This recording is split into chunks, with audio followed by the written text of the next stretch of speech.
আমরা সাংবাদিকরা যখন সুবিধা নেওয়ার জন্য এক সাংবাদিক আরেক সাংবাদিককে হামলার জন্য উস্কে দেয়, তখন এভাবে সাংবাদিকরা বরাবরই নির্যাতনের শিকার হবে, বরাবরই হত্যার শিকার হবে। গাজীপুরের সাংবাদিক আসাদুজ্জামান তুহিন হত্যাকাণ্ডের ঘটনায় আজকে হাতীবান্ধা প্রেস ক্লাব, হাতীবান্ধার রিপোর্টার্স ক্লাব, রিপোর্টার্স ইউনিটি, মফস্বল সাংবাদিক ফোরামের পক্ষ থেকে আজকের এই মানববন্ধনের আয়োজনে সকল সাংবাদিক ভাইরা আজকে যে আয়োজন করেছেন এজন্য সকলকে ধন্যবাদ জানাই।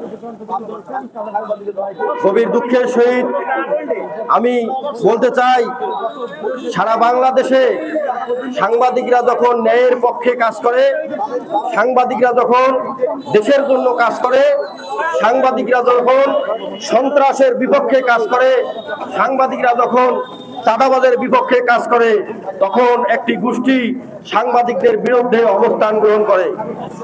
আর এই সন্ত্রাস, এই চাঁদাবাজ কোনো দলের হতে পারে না। তারা বরাবরই সাংবাদিকদের বিপক্ষে অবস্থান গ্রহণ করে, সাংবাদিকদেরকে নির্যাতন করে, সাংবাদিকদেরকে হত্যা করে। কিন্তু আজও আমরা এই সাংবাদিক নির্যাতন এবং সাংবাদিকের হত্যাকাণ্ডের কোনো সুষ্ঠু বিচার পাইনি। সাংবাদিকরা যদি দেশের কাজ করে থাকে, সাংবাদিকরা যদি দেশের জন্য ন্যায়ের পক্ষে থাকে, সাংবাদিকরা যদি সন্ত্রাসের বিরুদ্ধে কাজ করে থাকে, তাহলে সাংবাদিকদের পক্ষে কেন প্রশাসন থাকবে না? আমরা দেখেছি সাংবাদিকরা যখন বিপদে পড়ে প্রশাসনের পক্ষ থেকে তেমন কোনো উদ্বেগ প্রকাশ করা হয় না, প্রশাসনের পক্ষ থেকে তেমন কোনো তৎপরতা দেখা যায় না। তাই আমি মনে করি সারা বাংলাদেশে সাগররুনি হত্যাকাণ্ডের 111তম চার্জশিট পুষিয়েছে।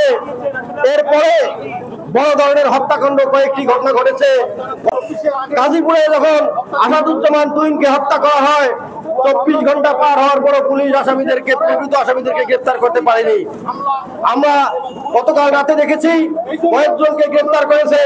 আমরা আশা করব সাংবাদিক তুহিনকে হত্যার সঙ্গে যারা প্রকৃত আসামি, তাদেরকে অতি দ্রুত গ্রেফতার করে আইনের আওতায় এনে দৃষ্টান্তমূলক শাস্তির ব্যবস্থা করা হোক।